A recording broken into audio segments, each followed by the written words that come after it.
Okay, why am I such a drama queen? Okay. Oh, that's my favorite wine. It's so delicious. Oh. It's September wrap-up time. These are the books, and I was just looking at the pile, and I was like, can I even count that high? Let's count. 1, 2, 3, 4, 5, 6, 7. 7 books. And this one is a fake book, but it was an ebook. Promise, I read it. Okay, so Jesus, Mary, Joseph. Okay. Oh my gosh, it's just like beautiful sugar water. It's that Barefoot Moscato. I'm in love with it. Okay, so let's start off the month with a nice, easy YA read. Shadow and Bone, first book in the Grisha trilogy. Honestly, left zero impression on me. It was Russian themed. Got, typical little love thing going on. Don't really care. Okay. Let's go with something more interesting. I read The Cherry Orchard by Anton Chekhov, which was on my 8 books for 2018. I need more wine. It's so good. It's so good. It's like, it's not even wine. My mom would hate it. Anyway, so The Cherry Orchard is a play, and it's a look at this family in Russia having to sell their cherry orchard because they need the moolah. And it sort of looks at everyone's reaction to that. So the servants and the neighbors. And it's sort of a meditation on the end of serfdom in Russia, which took a long time to end. So it's deceivingly simple, right? It's a good little book. Okay. Then let's go nonfiction. Oh yeah, these first 3 books were my library books. And the only reason I'm filming this video is because I have to return them tomorrow. Okay, so this book was War on Peace, The End of Diplomacy and the Decline of American Influence by Ronan Farrow. Here's a little picture of the fella. Look at little Mr. Pillow Lips, the reporter. Honestly, he's too pretty to trust. Am I right? So this book was published in 2018. It's one of those Donald Trump political books, which, there's a little part of me which is like addicted to the thrill. So this book is divided into 3 parts. The first part is the best part. It's about the decline of diplomacy. Oh my gosh. I'm gonna read them so I don't lie to you. The Last Diplomats.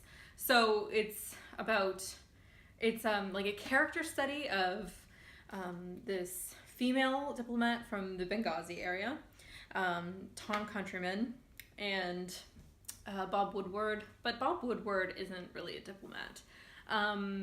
But yeah, it's a look at the old way of doing diplomacy. Part 2 is Shoot First, Ask Questions Never. And part 3 is Present at the Destruction. So for me, the weak part in this book is you can tell that Ronan is a journalist.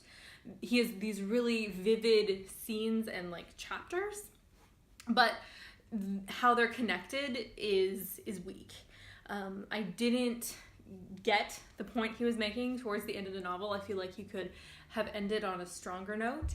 And that's why I liked the first part best. I felt like it was laid out really well.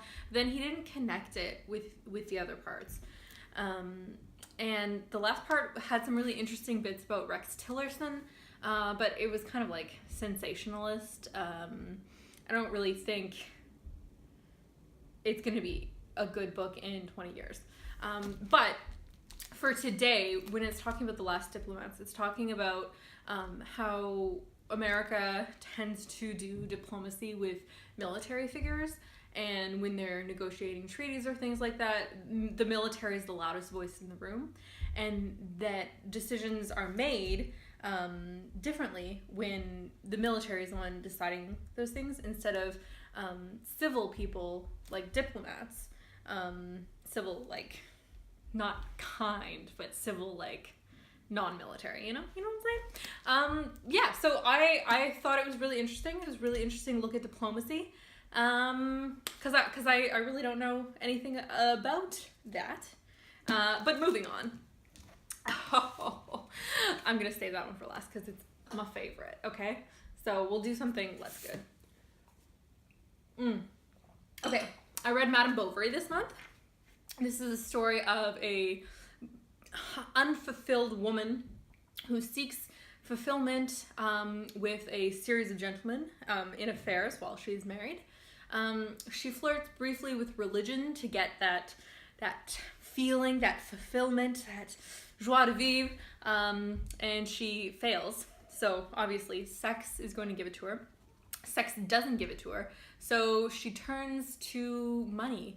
And this is sort of a meditation on the bourgeoisie and their relationship with capital and capitalism. I did a review on it, and I compared it to Tess of the D'Urbervilles and talked about how this really isn't about virtue. It's about money. So there's that. Okay. I really want to talk about this book. Okay, I love this book. Okay, I think this is the best book I read in September. It's called The Guide. It's by R.K. Narayan. It was written in 58 or 68. It was mid-century. And it's an Indian author. And he wrote in English, but he lived in India. And it's such a good, okay, so the reason I picked this book is because oh my gosh, I have the hiccups. I'm a drunk. It's terrible. Okay, no, just give me a second. Okay, so the reason I read this book is because I wanted to reread Zorba the Greek by Nick something Greek. Starts with a K. And I didn't want to read on my computer again, so I was out of luck with reading Zorba the Greek, which is like sort of this a book about a man who just says yes to everything, and he's full of like life, and he lives this really simple life, but he does everything. He's an adventurer. It's just like it's a simple and almost kind of like naive worldview, and it just makes you happy. And that's how this book made me feel. So it's about this man who gets out of prison. So he's committed a crime. He's a bad dude, right? And he's sitting on the steps of a temple thinking like, what the heck am I going to do with my life? Like, am I going to go back to my hometown? How am I going to make money? And this local comes up and just sits with him and silently, and they have a good time, and he goes away. And the next day, the man comes back, and he's like, Swami, like, what would you do in this situation? I need advice. And our prison character, Raju, is like, since when am I a Swami? Like, well, what has happened? But he doesn't want to disappoint the old villager. So he acts the part of the Swami and gives advice and says, "Yo, bring your daughter to me, you know, and I will judge the matter." And the introduction. Okay. So interwoven with the story of him on the riverbank, advising people on their lives and being the Swami, is the story of how he got into prison. So it's an interesting narrative structure, and the introduction talks about how this book is about his dharma, his path, and how he starts out life as a tour guide, and he ends life as a yogi or a life guide, and he was always meant to be a guide. He was just trying to figure out which kind of guide he was going to be. So this book made me happy. So I really, really, really recommend it, okay? Then I read Circe by Madeline Miller, and I'm sure you've seen it on BookTube. It's pretty popular. It's a Greek story. It's a retelling. Well, I don't know if it's a retelling really, but it's a story of Circe, a minor goddess in Greek canon. And she's the daughter of Helios, one of the Titans who pulls the sun, and a minor river goddess oceanic goddess. No, she's a river goddess.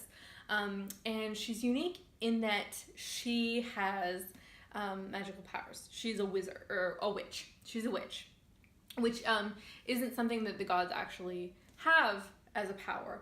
The gods are immortal and beautiful and intensely attractive, but they can't control their fate. And to me, this book was really about, it was about solitude, and it's about how immortality sets you apart from mankind, and Circe is sentenced to life alone on an island.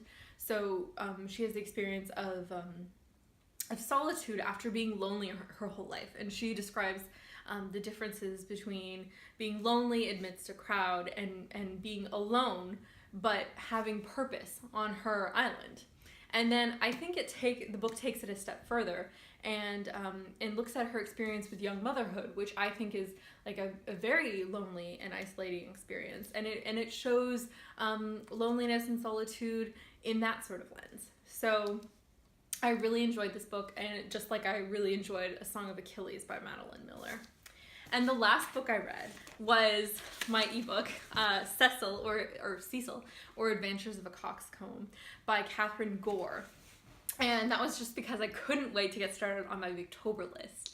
And it was a 3-volume book, and it wasn't about the Victorian era at all. It was more of a historical novel about the first 15 to 30 years of the 19th century, and it's talking about the past and about how the reign of King George was so different from Victoria, and about like how the world was untamed back when Cecil was young, and it's kind of an adventure story because we have Cecil going to Spain, or no, not to Spain, to Portugal, to France, to German-speaking France, like Rhine area, to Italy, to Hungary, and back to England. So it's a nice whirlwind tour of the continent in the 19th century. So those are the books that I read in September, and I hope to be bringing you just as interesting a list at the end of October. Bye.